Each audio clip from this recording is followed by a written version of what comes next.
Welcome to लीशू tales. यहाँ है जादू भरी कहानियाँ। अपने नाम की कहानी बनवाने के लिए कमेंट करें। एक बादशाह की दो बेटियां थीं, सना और हानिया। सना बड़ी बहन थी। वह बहुत खूबसूरत, होशियार और सबकी पसंदीदा थी।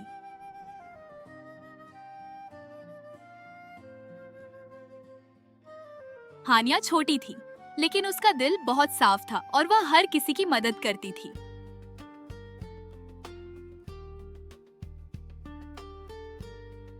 एक दिन महल में एक मशहूर परी आई।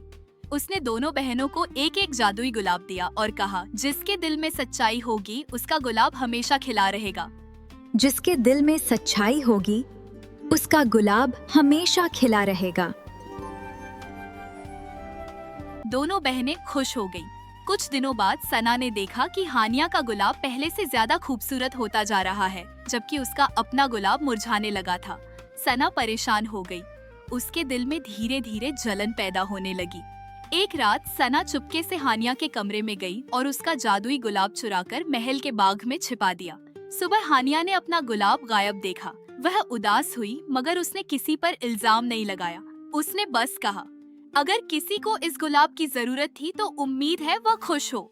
यह बात सुनकर सना को बहुत बुरा लगा, लेकिन उसने फिर भी सच नहीं बताया। उसी रात महल के तमाम गुलाब मुरझा गए।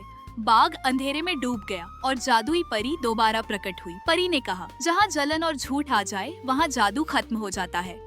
सना की आंखों में आंसू आ गए। उसने सबके सामने अपनी गलती मान ली और हानिया को गुलाब वापस कर दिया। जैसे ही उसने सच बोला, महल के तमाम फूल दोबारा खिल उठे।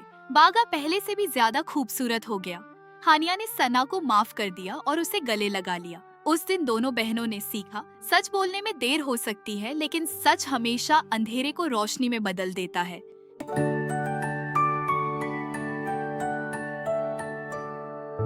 हाथ में हाथ हो, रास्ता आसान हो, तुम मेरे साथ हो, दिल में अरमान हो। हर खुशी में तुम, हर गम में तुम, मेरी प्यारी बहना, मेरी दुनिया तुम। Sisters forever, साथ रहेंगे हम। धूप हो या साया, साथ चलेंगे हम। अगर आपको कहानी अच्छी लगी हो तो चैनल को सब्सक्राइब करें और वीडियो को लाइक करना मत भूलें।